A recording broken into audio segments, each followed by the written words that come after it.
Example 3. Find the point of intersection of each pair of lines. So we have 7x plus 3y equals negative 17, 6x plus 2y equals negative 14. So just like before, remember, like the previous example, we learned that we can either multiply or divide one of the equations before we eliminate one of the variables, right? Or in this case, you can actually, well, ask yourselves, what can you do here? You may want to pause the video and then try the answer for yourself.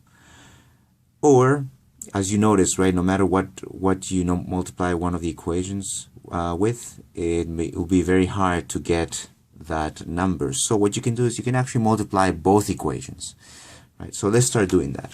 First, you can multiply, well, you can start eliminating x if you like, but these numbers are quite big.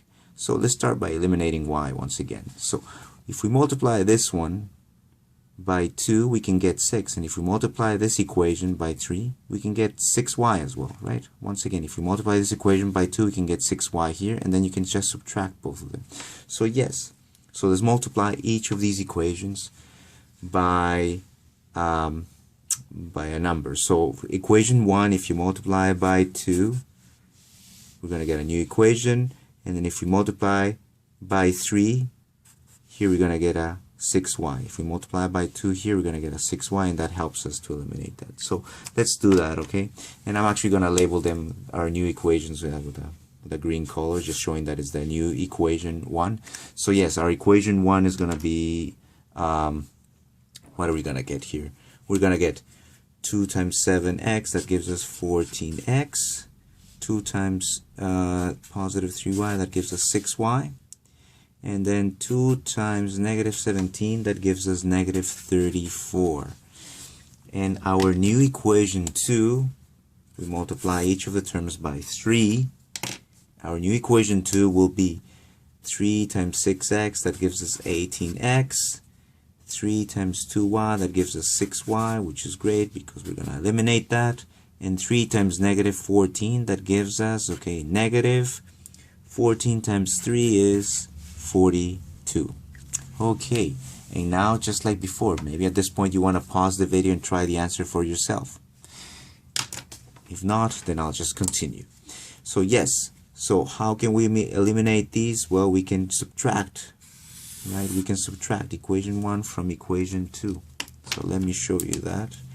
It's equation 1 minus equation 2. Okay, so as long as you're consistent as well, the order, the answer should be the same. So 14x minus 18x, that gives us negative 4x. 6y minus 6y, that gives us 0. I will write it down. Minus 34 minus 42, that gives us positive 8. Right? In case you're wondering there, integer operations. Okay, so if you need to review your integer operations, you know what to do. So now we need to solve for x. X is equal to, so negative 4 is multiplying, it goes dividing on the other side. So 8 divided by negative 4, that gives us negative 2. So that's our x coordinate of the point of intersection. And now we can use this to substitute it into one of our equations. Now you can substitute it into the new ones as well, but those numbers are big.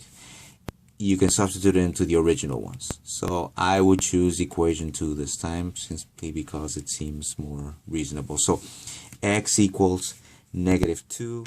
I'm going to substitute it into equation 1, into equation 2. So sub x equal negative 2 into equation 2, right? The original one. So we get 6 times negative 2 plus 2y equals negative 14. So substitute and then solve for y to find the y coordinate of this.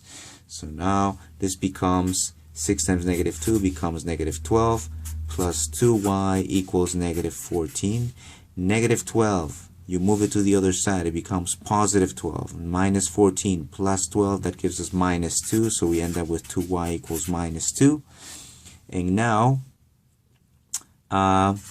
that means that y is going to be equal to -1, right? 2 is multiplying, it goes dividing. -2 divided by 2 gives us -1. This is our y coordinate, and our point of intersection in this case will be, therefore, right? I don't know if I've been putting therefore in the previous examples, but in any case, -2, -1. That's our point of intersection. And once again, this means this is the point where the two lines intersect, where the point where the two lines meet.